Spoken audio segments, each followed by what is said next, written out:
Hello, everyone. My name is Jasmine Woodard with NACE, and I'd like to welcome you to today's webinar, Inside the ATS, Help Your Students Write Resumes That Beat the System. We encourage you to actively participate in the chat and please post questions in the Q&A. It is my pleasure to introduce Jeremy Schiffling, co-founder of the LinkedIn Guys. Take it away, Jeremy. All right. Thank you so much, Jasmine. And thank you everyone for joining. I'm just blown away by the fact that we've got so many people across the country, across North America, frankly, who are investing in this session, even after a really long semester. So the fact that you guys are here investing in this today, even folks from India, just says a ton about your commitment to opening doors to opportunity. That being said, I got to give by giving some love where love is due to Jasmine, to Carrie, to Liz, to everyone at the NACE team who's made this possible and made this free for career leaders around the world. So please give NACE and Jasmine lots of love for making this opportunity available. In addition, as you may know, if you've heard of me before, I've got this kind of crazy background myself. You might think, oh, here's this guy in Silicon Valley. He's probably been sort of this tech guy from the beginning. No way. As you know, all good careers are long and circuitous, and mine is certainly the same. In particular, I got my start as a kindergarten teacher back in Bed-Stuy, Brooklyn. I had a chance to be a recruiter at the start of my career. This was in the heyday of Teach for America, when we actually had 10% of all the senior classes across the Ivy Leagues all applying to TFA because they wanted to invest in our generation's civil rights issue.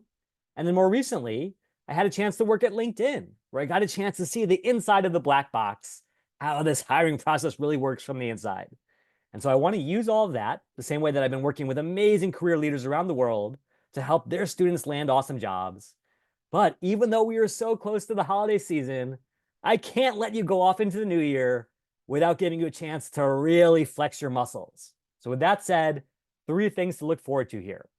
So the first thing I want you to know about is I want you to know that we're going to have some pop quizzes coming your way. So get ready for those momentarily. Number 2, I want you to be able to raise your hand to volunteer for some live demonstrations. So that's coming up very shortly. And by the way, I've got a little holiday present for you, an early holiday present, if you will, which is if you are willing to volunteer to chat with me and do one of these demos, I will personally give you a LinkedIn profile makeover so that you can stand out to your students and be an amazing role model as the new year unfolds. So if you want that goodie, I will go to bat for you this holiday season and I will help you stand out. And then third and finally, even if you don't want to volunteer, I get it. It's been a long year. Just do me the biggest favor of all, which is take action. Burn these techniques into your muscle memory, and they'll be there for you as soon as that new year hits and you're ready to rock your students' world. So with that said, let's dive into the first pop quiz. Okay, we all know about the applicant tracking system. I certainly had one when I was a recruiter at TFA. But the big question is, how does the ATS actually work?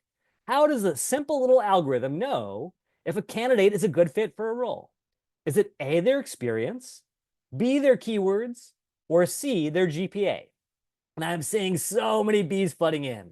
Alejandro says B, Anya says B, everyone is saying B, which I love because absolutely, this is all about keywords. And to give you a sense of how this works, what I would love to do right now is to show you not only how the ATS works and how it analyzes keywords, but how you can basically reverse engineer that black box and make it work for your students. So for our first demo today, I would love for you to raise your hands. And I'm going to actually just lower all hands for 1 second. Go ahead and raise your hand right now. And Amy Miller, you're going to be our first volunteer. So everyone, give Amy so much love in the chat. And Amy, thank you so much for kicking off this session. Hi, Amy. Hello. Hello, how are you? Great. Thank you for joining, and thank you especially for volunteering. I know that takes a lot of guts. Tell us where you're I'm calling from, nervous. Amy. I'm from Angola, Indiana, a small private university called Trine University. Beautiful. Okay. And how's the weather there today? How are things looking in Angola? Well, it's good today. Tomorrow it's supposed to be like 18 degrees. So, Okay. Well, if it makes you feel any better, the weather here in the Bay Area this morning was 34 degrees. So not quite Angola levels, but we're all in the same boat across this country. That being said, Amy, tell me this. With the students that you work with at your university, what tends to be a really sexy job these days? What kinds of things are your students really excited to go after? Our students are either engineering or sports management is a big Ooh, one. cool. And so let's go after that sports management role, because I know that's going to be a really tough one. If you imagine that inside the employer, inside the recruiting team, they are training that ATS to know what to look for. And again, the really critical thing here is recruiters often have not done these jobs themselves. For example, when I was recruiting people at Teach for America, I had not done all the jobs that I was recruiting for. How does that recruiter teach the ATS what to look for, Amy? What do you think? I think it compares it to the job description and is looking for keywords that are on that job description off their resume. Yeah, yeah, I love that, Amy. And Amy says, hey, it's not that complicated, guys. These tools existed 20 years before the advent of generative AI. It just starts with that list of requirements from the hiring manager. And sure enough, when I was at TFA and I didn't know what I was looking for, the big boss would say, hey, Jeremy, here's my job description. This is what I need you to find. So let's start with a job description. We'll say sports management job in Indiana, and we'll see what we find here. And it turns out there's some interesting jobs. So regional head of sports management at FAM Athletics. And you can see there's this long job description that's asking for this and that and a couple different things. What if we could give your students a cheat sheet, Amy, to really focus on the things that are most important? Would that be a good place to start our journey? Oh, absolutely. All right. So all the Hoosiers out there, give Amy lots of love in the chat, and then watch this. If you come over to ChatGPT and you say, what are the top 15 most important skill keywords in this job description? And you just paste it in just like that. What you will discover is that ChatGPT is world class at reverse engineering these JDs and tying it back to the stuff that matters. And how does ChatGPT know? Because it's already scanned millions of job descriptions, and so it knows the patterns, it knows what to look for. And for anyone who wants to try these techniques, and again, really burn them into your muscle memory, I'm going to be giving you all the prompts in the chat so you can try it yourself. Okay, that's step one. Now, Amy, as an amazing coach, what is step two? What should you do to help your students figure out which of these skills they're missing inside the ATS? Well, I would review their resume and their experiences and see what they have or what they can add or where they can get these different skills to put on their resume. Yeah, absolutely. And here's the thing. When I was a coach like you at University of Michigan, I had a portfolio of about 1,000 students to serve, which meant that if I was doing that with my human eyes one by one, it could be really painful. What if I could give you some robot eyes, Amy, to help you do that job even faster? Would you be interested? Oh, yes. Okay, check this out. This will be my Christmas present to everyone. You say, which of those skills are missing from my CV? I will just personally paste in my resume. So, Amy, I'm going to deputize you as my personal career coach. And what I want to figure out is the same thing that the ATS does every day. What am I not getting credit for? And it looks like I don't have experience with sports management, with coaching, sports industry trends, organizational skills. But I will tell you this, Amy, even though I am not the world's greatest athlete, I do actually have a little experience with coaching as a coach myself. And I certainly have some organizational skills, but I'm not getting credit for that. Why is that, Amy? Why am I not getting credit today? It's not picking it up somewhere on your Yeah. resume. And it's flat out just not in my resume because I never thought to include Yeah. it. And this Okay. is the biggest root cause of why our students face disappointment when they apply for jobs, is that I find in like 95% of cases, students are qualified. They have the skills. They're just not there on the document in a way that the ATS can see. So big question, Amy. If you were my coach and I told you, Amy, I've been coaching for 10 years. Amy, I've been organizing things for 20 years. What should I be doing to get credit for that right there inside the ATS? How should I make some changes? Well, you definitely need to get it added onto your resume for sure then. Absolutely, absolutely. And so you could say, what are 3 ways to add number 2 and number 6 to my CV? Please be specific. We always want specific. And ChatGPT will be very happy to oblige. It will say, okay, no problem. We can be a little creative here. We can come up with some new bullet points, coach and mentor the team, let a team based on coaching, all this good stuff. There's only one little catch, and I want to be really clear about this. Amy, if your students were to just grab these bullet points and plop them right into their resume without reading carefully, not that your students would ever do that, but if they did, why could that lead to disaster?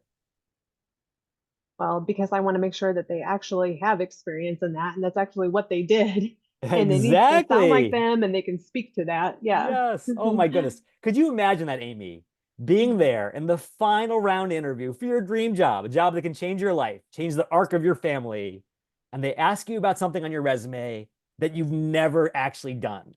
That is Right. disaster. And we don't want any student or employer to be in that situation. So what we're going to tell our students is use AI to see what you're missing, use AI to think about ways of framing your experience, but still make sure that every last word, every last pixel is your own, because that way it represents what you've actually done in the real world. And Amy, I got to Right. tell you, you are absolutely fabulous. I can tell you are a rock star coach. And what I would love to do more than anything is hook you up with a profile makeover. So shoot me a Sweet. message on LinkedIn, Amy, and I will send that holiday present your way ASAP. Okay? Awesome. Thank you so much. Oh, thank you, Amy. You were fabulous. Everyone, give it up for Amy, y'all. Yeah, thank you. Woo, happy holidays. You too.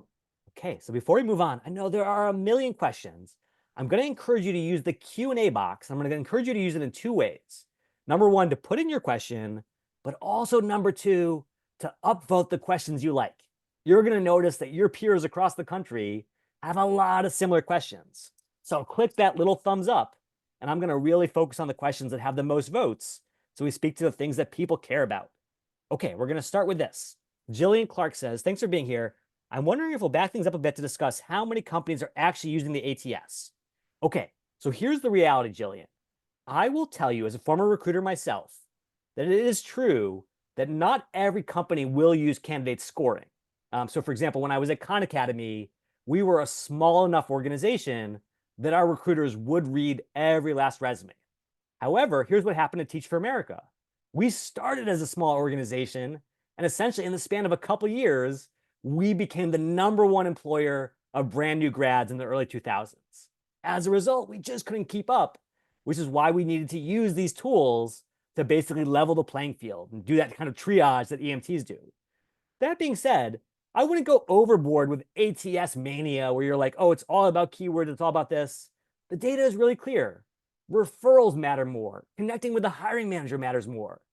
But in the sense that pretty much every organization will use an ATS, and every recruiter with their human eyes is looking for your skills, it makes sense to focus on what they want. And that's what this exercise is really about. Great question, Jillian. I love that. Okay, let's move to our next question.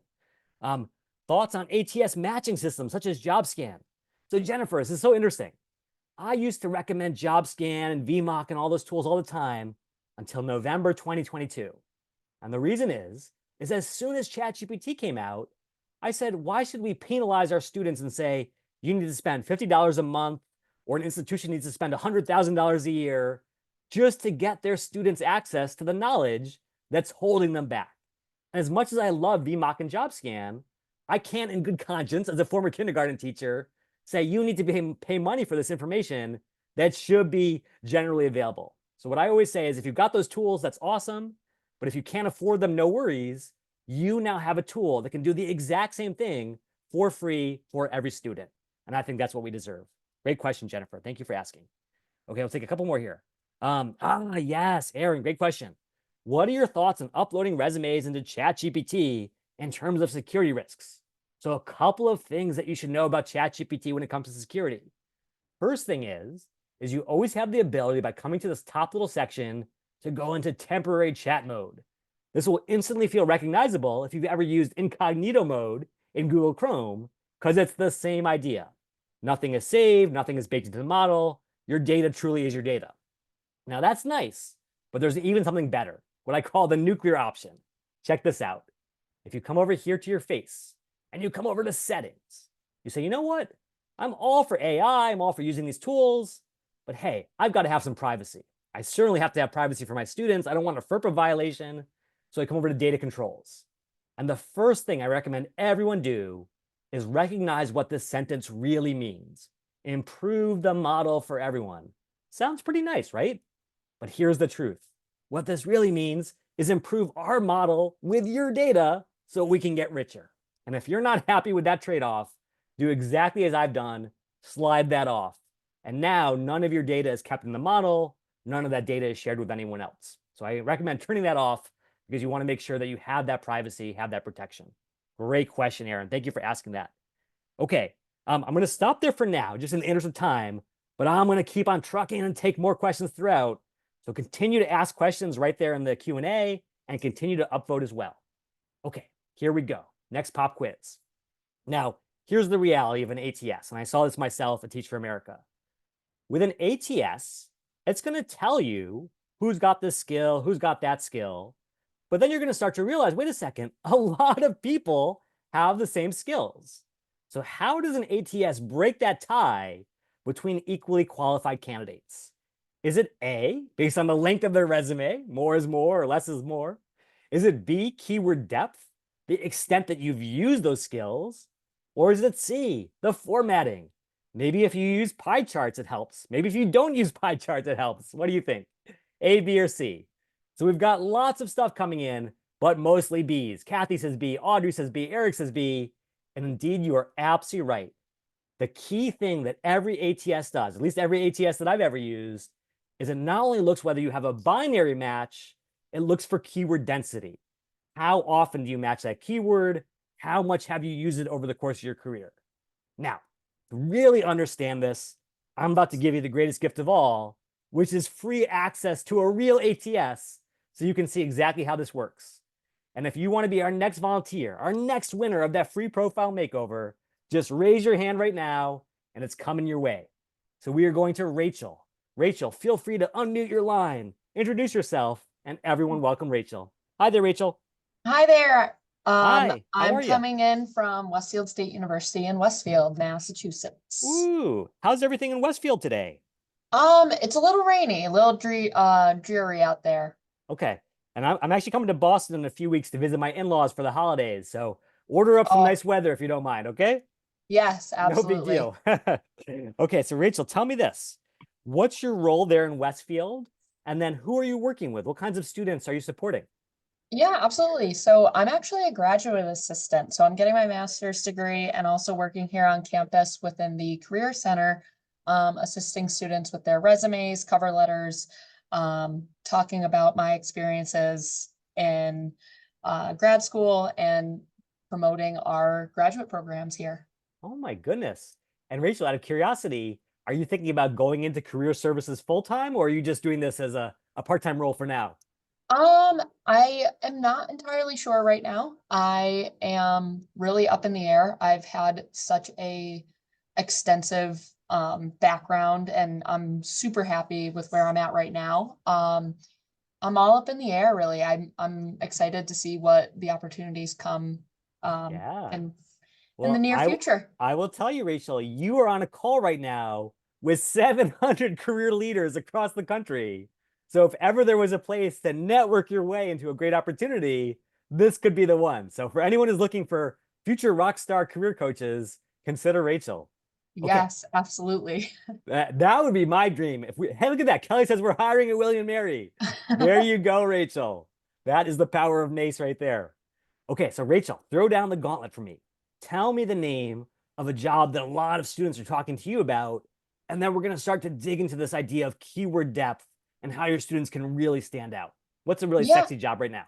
Yeah, so Westfield State's known for our nursing program. So a lot Ooh. of nursing degrees and looking for, I had a meeting with a student who's looking to do their capstone next semester. So it's definitely, that's our biggest role that we promote, Yeah, I would say. absolutely. And so watch this. How would you like to see the actual inside guts of an ATS, Rachel, to I see would love how it. your nursing candidates are evaluated? Should we make it happen? Absolutely. Okay, Yeah. check this out. Turns out, this is like a blast from the past. When I was first applying for jobs as a new student, I thought that Monster.com was the be all and end all. And I know that Monster is like 5 generations of technology ago. But the beautiful thing that I have to give a shout out to Monster about is they actually give free access to their ATS so people can do a test drive. And I want everyone out there, click that link I just shared in the chat because it's a really nice way to actually get your hands dirty with these tools and maybe even show it to your students so they can start to understand how this works. So Rachel, we actually, yeah, go sorry for to it. interrupt. We actually just added a service like this to our Career Center website, which is super, super interesting to look back and see what different roles are hiring and things like that. So this is really interesting. Yeah, so I love that, Rachel. So let's do this together. Tell me about what kind of nursing role are your students most interested in? Is it, acute care? Is it registered nurse? Like what's a top role these days? Registered nurse. Registered nurse. Okay, so start Yep. with there, registered nurse. And then once we have that nursing role, notice that here it's all about those skills and keywords. So what would you say are the top 3 skills that your employer partners are looking for in an amazing nurse?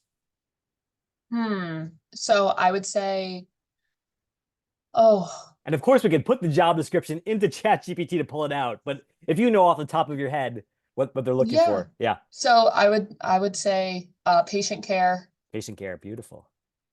Patient care. What's NVD? And then, yeah, if you've got some teammates there, Rachel, help them out. And then Sorry, Junior just joined in with me from his that's office. great. That's great. And for every other coach out there who does work in the nursing world, let us know what you're seeing. We can use those as our examples here. Yeah, Okay. so there's also the the NCLEX Yep. and also sorry, I hear Junior's computer Yeah, going electronic off. medical records, life support. Life Yeah, support, yep. absolutely.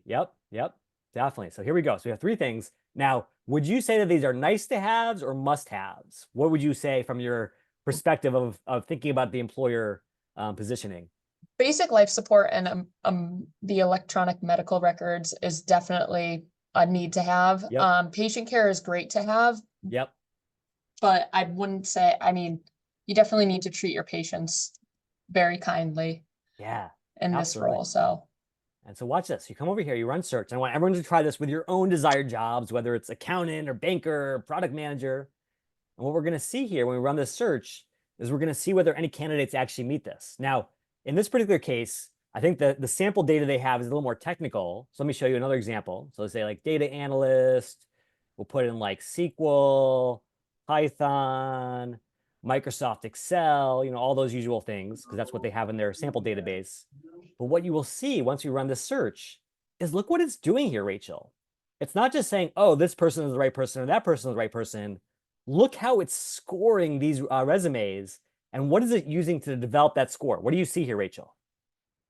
it looks like it's seeing how many years Exactly. with experience. Right. And so here's the big unlock.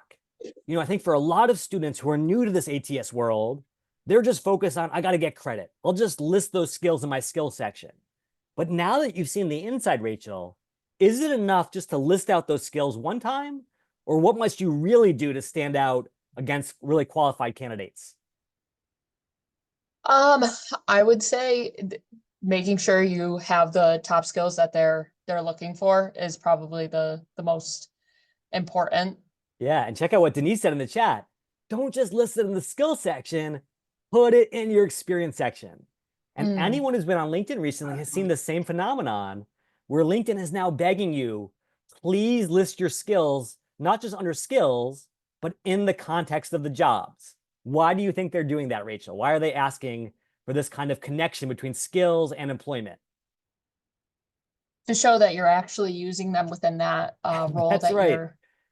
So you're that in. way, in the LinkedIn version of the ATS, which is the recruiter screen, I'll share this with you as well, they can actually tell recruiters, hey, this person doesn't just match the skill, they've done it for this number of years. And so the number one thing that we've got to start teaching our students is don't just get credit for that skill any old random place, put it into context. Now, with that in mind, Rachel, how could we apply ChatGPT here to really help with this piece? How could ChatGPT fill in some of those gaps? Yeah, they could help with the description that you're trying to add to your resume to beef it up a little bit. And I think this is so critical, and this is really key, especially for brand new undergrad grads, is brand new undergrad grads are going to say, wait, I don't have any experience. I've only done internships. I've only done volunteer projects. All of that stuff belongs in their experience section, and it belongs there with skills. So you come over here, you say, hey, I want to figure out what are 3 ways to add more SQL experience to my CV's experience section.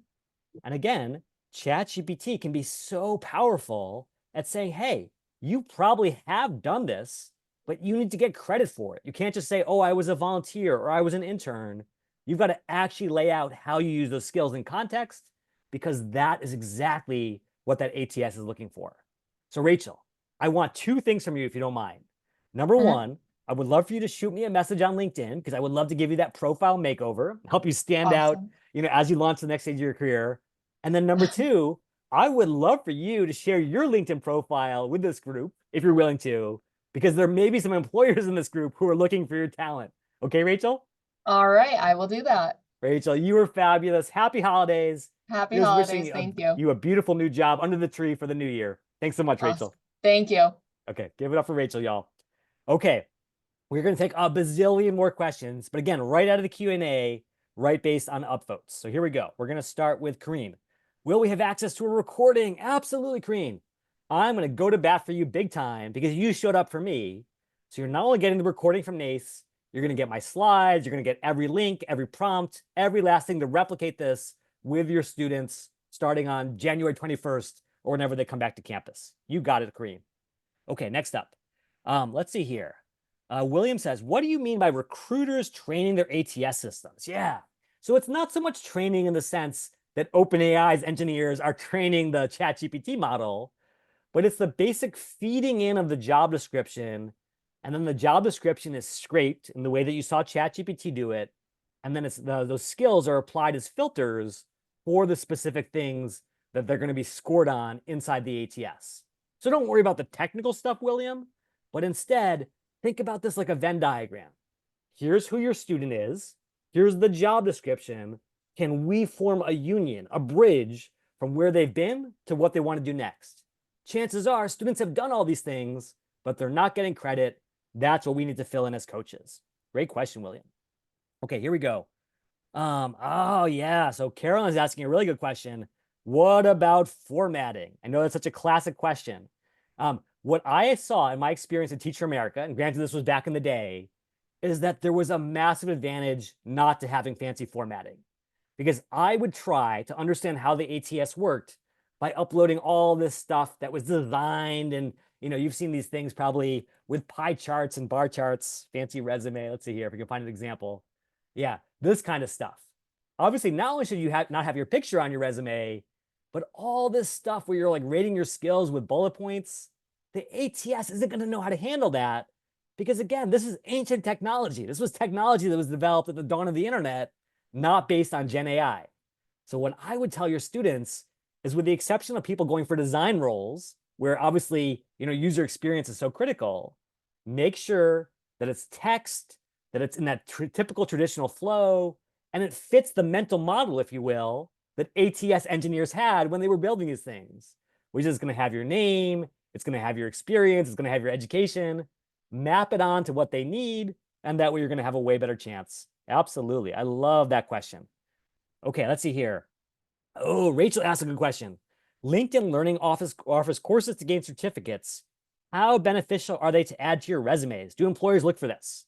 So this is really interesting, Rachel, because in my experience, there are only a handful of certificates in the entire world that recruiters care about, and they're the usual suspects. Things like PMP or like Microsoft A+ certification that are like mission critical for the job, versus all those nice to have certificates that LinkedIn generates or Udacity generates. They don't really matter by themselves because employers aren't looking for them. But the reason they do matter is because they're full of keywords. So if you have a LinkedIn data analysis certificate, I would not just list LinkedIn data analysis certificate. I would say, I learned SQL, I learned Python, I learned machine learning, I learned Tableau, because those are the keywords that ATS wants to find. And again, if you can actually include them with dates, that counts towards your experience. So bottom line, the certificate itself is not the critical thing. It's the keywords that matter. Okay, let's take maybe one more question. Gina says, how should we coach students to list their skills? I read that a 2-column skill section won't read correctly in the ATS. Yeah, I totally agree. anything with columns, especially in like a PDF format where it's all designed, like you can see in Jane's sample resume here, is just asking for trouble. And again, if you want to blow the recruiter's mind, maybe when you walk into the interview, you have some beautiful versions that you hand to the recruiter, or you hand to the hiring manager. But for the purposes of the ATS, the number one sort of takeaway from this entire session is you want to fit. You want to showcase that you belong. And the way that the ATS has been built is to really focus on that linear flow that existed 30 years ago when the ATS generation first dawned. So come back to that time and again. Okay, let's stop there for now, and let's go on to our next pop quiz. So I know this is probably the most vexing part of the entire hiring process, but true or false, do you think recruiters actually read cover letters? A or B? Now, this is interesting, Jasmine. On the first two questions, every coach across the world was in complete agreement. Now we have complete disagreement. Don is saying A, Chip is saying B, Deepika is saying A, Kristen is saying B, and it goes on and on. Let's hear some answers here. I'm going to call on Don Halpin. So Don, if you don't mind unmuting for 1 second, give us the A case, the true case. Why do you think recruiters do read cover letters? I think, Jeremy, that they don't always read the cover letters, but however, a cover letter can be very much tailored to that specifics of the job you're writing to a person. And frankly, they're having the machine read the cover letter and then they're reading the cover letter. Aha, I like that. Okay, so it's kind of like a best of both worlds where you're getting value for the ATS, more keywords, more text, and then maybe they're reading it too. I like that, Don. Now let's give Chip Thomas a chance to talk. Chip, you represented the B case, the false case. Why do you think this is false, Chip? I personally believe that they go through the ATS, they basically weed them out from there. And if the ATS says, hey, these are the top 10%, they pass them on to the next individual who may read them from there. Recruiter basically goes through, and I don't think they sit there and look at it, read it. They sit there and just pass it on to the next person. Yeah, absolutely. And so maybe they're just like, hey, we've got, the latest data from SHRM actually says the average recruiter in America has 30 to 40 roles to fill at one time. Each role attracts 250 resumes on average. These recruiters are buried. Of course, they're not going to read cover letters. So now we have both of the cases. Let's see what the data says. According to the latest data that I've seen, only something like 26% of resumes do read cover letters. And then here was the most shocking thing. I know some of you were actually at my MPACE presentation last week. I was at MPACE standing in front of like 200 recruiters. And I said, raise your hand if you read cover letters. How many hands do you think went up in that massive ballroom? The answer is 0, a big fat goose egg.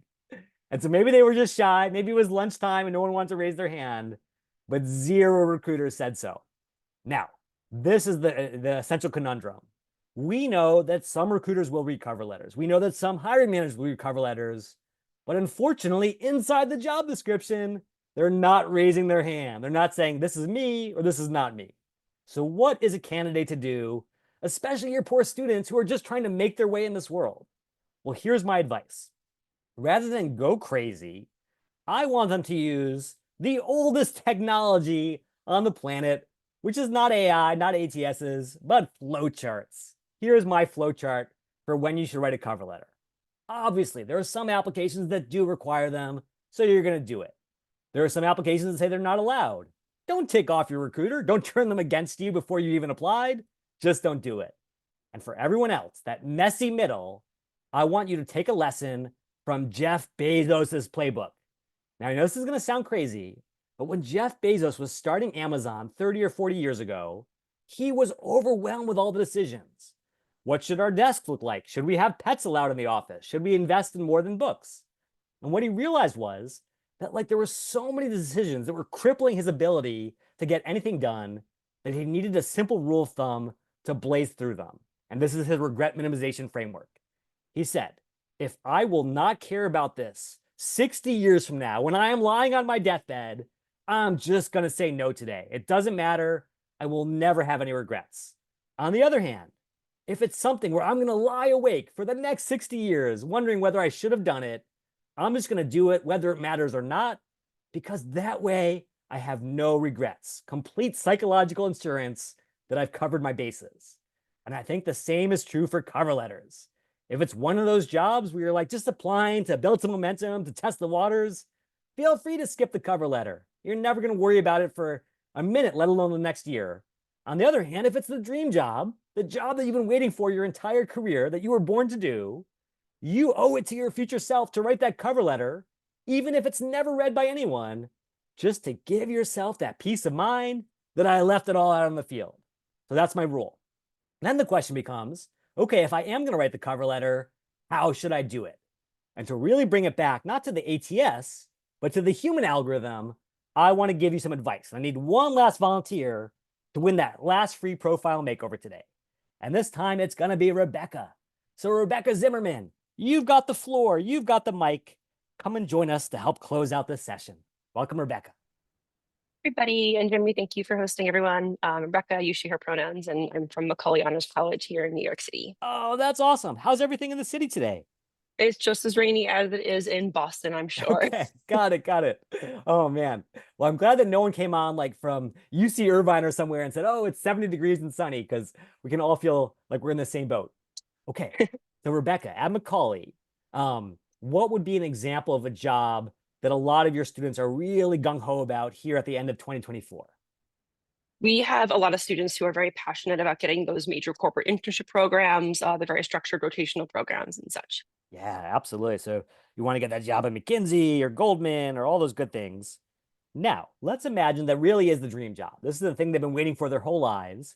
CUNY is a career accelerator. In fact, I have to say, my grandfather, first in his family to go to college, went to Brooklyn College right after it was formed, and then the rest is history for our family. So you're going to do this for the next generation of CUNY folks. Now, and look at all the CUNY grads in the group. This is amazing. CUNY is super strong. Tell me this, Rebecca. If that student wants to write a killer cover letter for McKinsey, how do they know what to focus on? How do they make sure that they're not wasting time and are actually focusing on the things that recruiters are looking for? So my team encourages them to review candidate profiles, identifying elements there that they can align in their cover letters, emphasizing not necessarily what they are capable of doing, but what they've done in the past. And also identifying personal elements they can include, like past experiences with the organization, name dropping if there's a person they met at a recruitment event, different ways to sort of blend the achievement and value add focus, in addition to the company values, mission, vision, value statements alignment. I love it. So they're really trying to get in the head of that hiring manager or the recruiter, understand what matters. Now, Rebecca, if they want to understand from the hiring manager's own words what actually matters, what is that document that they should always be referring to? The candidate profile in the job rec, the requirements that are listed, and then the listed tasks and responsibilities. Exactly. Right back to the job description. In some ways, the real message of this session is not about the ATS, not about, even AI. It's like, just know your audience. A great marketer always knows who they're selling to. A great job candidate always knows who they're working for. And you say McKinsey job analyst, NYC. We'll pull up a job here. We'll say, okay, here's a job that your Macaulay students could be amazing at. And this could be life-changing for some of your first-generation students, where they're able to make the funds that support their family. They grab this job description and they say, okay, I could come to ChatGPT and I could do what every other student is doing, generate a cover letter for McKinsey. Now, Rebecca, I want you to get your knives out. When you see this message, what automatically feels completely off-putting about this cover letter? The outdated format, for one. Nobody addresses cover letters anymore with a full address. They're never really delivered by mail. Extraordinarily generic opening. Your typical sort of list structure that occurs with ChatGPT writing. It's very cause and effect and kind of like dry and boring.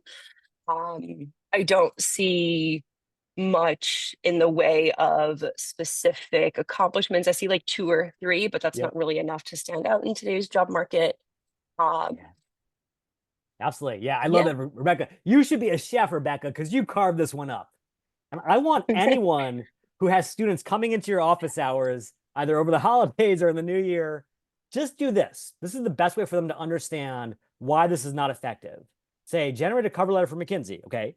Generate a cover letter for Goldman Sachs. And instantly, what you're going to see is that ChatGPT is taking your unique, awesome students and turning them into commodities. The exact same opening. Now, imagine, Rebecca, that you are a recruiter at McKinsey or Goldman Sachs. You are seeing thousands of these cover letters. What do you immediately assume as soon as you see that opening?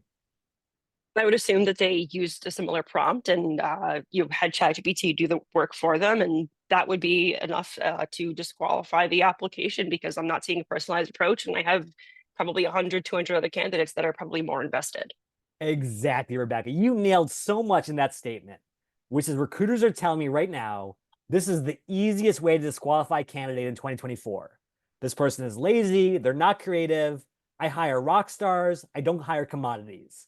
Easy way to kick your students out. Now, if you want to say, hey, what is the right way to do this? It's all about differentiation. You know, a labor market is an emphasis on market. The fact that you actually have to be unique and special and valuable, not just the same as everyone else. So now you put yourself in the recruiter's shoes. You want to write a killer cover letter. And here's my template. Not that you have to use this, but this is the one that I've used to get jobs at, Apple and LinkedIn and Google and all these places. And exactly like you said, Rebecca, I get rid of all of that nonsense at the top. No recruiter needs to be told their address because chances are they're not even working there anymore. They're working from home. Instead, all I care about is, can this person do this job uniquely well?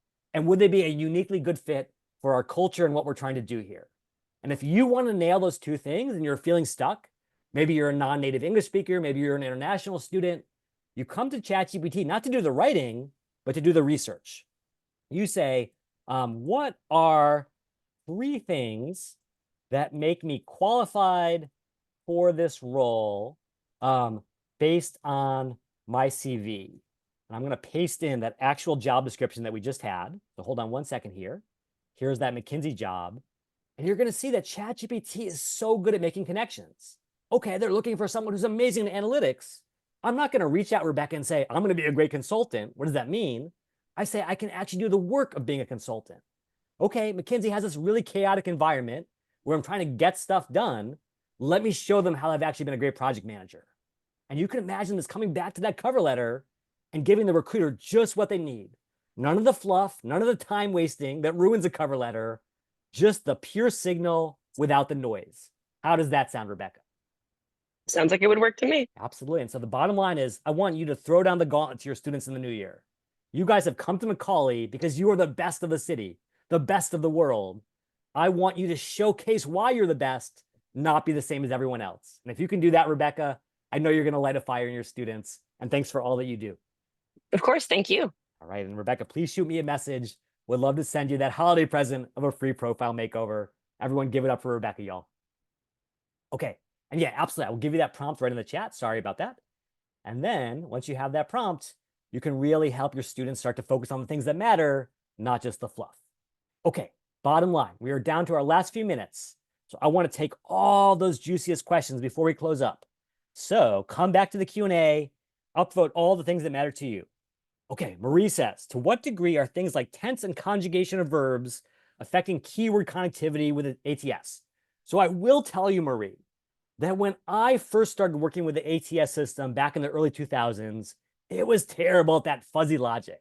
You might think that project management and project manager were actually different terms. However, in using Glassdoor and Lever and more modern ATSs, when I was at LinkedIn, when I was at Khan Academy, that fuzzy logic is now baked in. And so I wouldn't worry about being super precise with the exact framing. That being said, it has to be in the ballpark. Just because you said, I've done data analysis, doesn't mean you've done A/B tests. If they're asking for A/B testing, be sure to focus on that specific phrase or that specific field so there is that connection. Great question, Marie. Okay, Zahor says, is it true that recruiters have started rejecting AI-generated resumes? So Zahor, one thing you should know from the cutting edge of the AI field is that the leaders in the AI at OpenAI, Claude, Gemini say there is no way to definitively prove that something was written with AI. I know there are tools out there that will claim that they can do it, kind of like turn it in the academic environment, but all the leaders in the space say it is impossible. As a result, I really don't think there are many recruiters who are trying to scan for that because they might have false positives. They might kick out someone who is actually authentic. On the other hand, what I think is much more likely is they're looking for people who are using AI in a really amateurish way. And we just talked about that. If you see this cover letter and you know that AI is the future, you know that, AI is going to be just as important as Microsoft Office in terms of the specific skills you need students to have, you want someone who's good at AI. But if they're really terrible at AI and they're using it as a total amateur, that is actually a red flag. So don't worry about AI getting your students busted.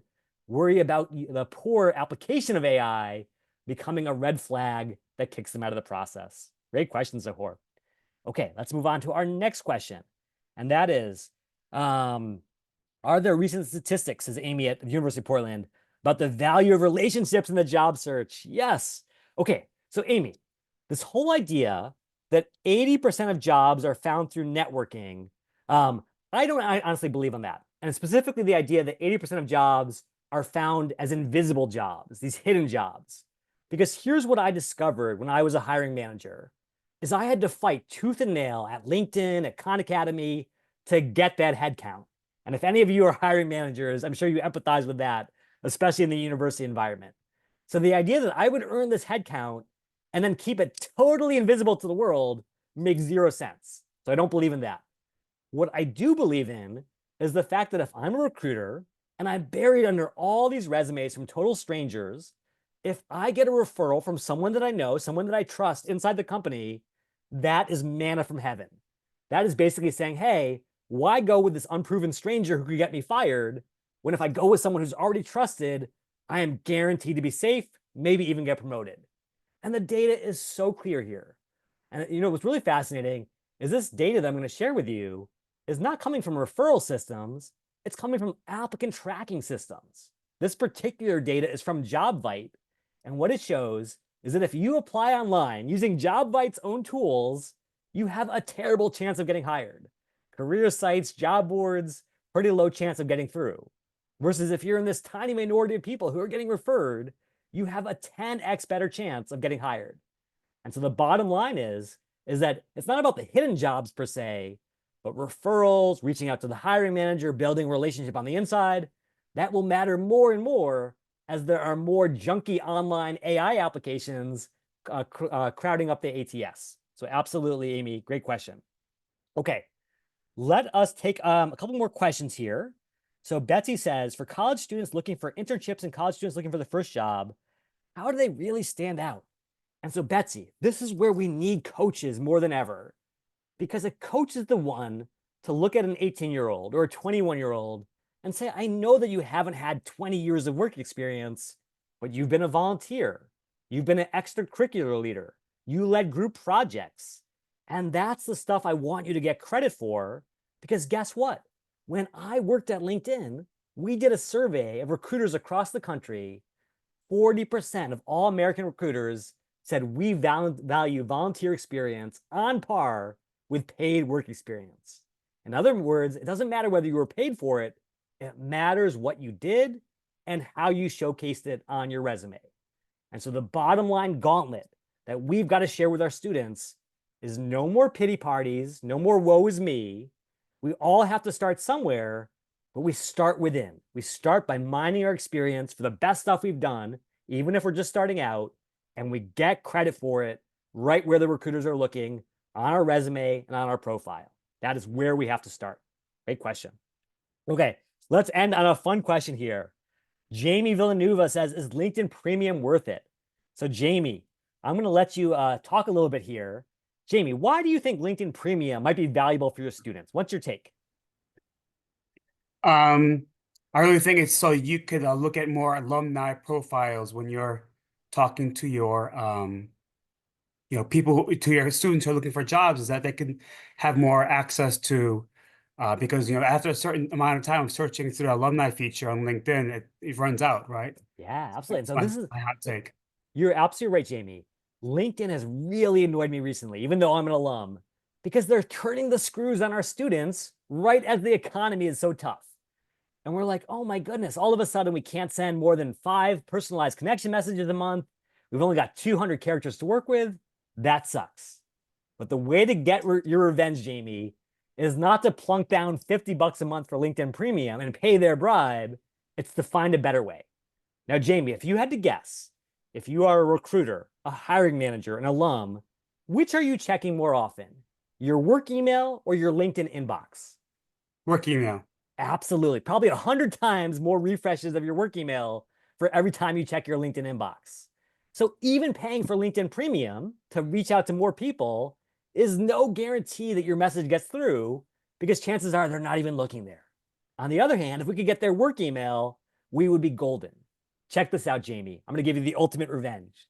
If you come over to a site called hunter.io and you say, hey, I want to email Ryan Roslansky, the CEO of LinkedIn, to tell him how much I disapprove of this new policy, I'm not going to send him an email. I'm going to find his actual email address. So I come over here to Finder. I put in linkedin.com. And what I discover is that the format for LinkedIn is first initial, last name at linkedin.com. And now I can reach out to him at rroslansky at linkedin.com. And if I'm not sure, I come right over here, rroslansky at linkedin.com. We're going to do a little verification. And what we'll discover is that is absolutely a legit email address, and we can go ahead and reach out without spending a cent. How does that feel, Jamie, as a workaround against that LinkedIn hostage taking? I'll teach all my students this. Please Thanks. do. Please do. Okay. And that is the ultimate message of this whole session. It's not about algorithms. It's not about technology. Is that every student has incredible skills, has incredible value to offer society, but they just have to understand how to tell that story to the world in a way that they can get found. And I would love for you guys to democratize that access using some of these tools. Okay, to thank you all for turning out after a long, long semester, I just want to shower you with a million goodies. So first of all, if you've got any questions we didn't have a chance to cover today, I would love to rectify that at any point. Feel free to connect with me on LinkedIn. I'm always trying to share out the new hacks, the new techniques. So if you've got anything I can help with, please let me serve you. That's number one. Number two is, I would love for you to get free access to all these prompts and more. And I've got a little Amazon hack to go along with my ATS hacks. Check this out.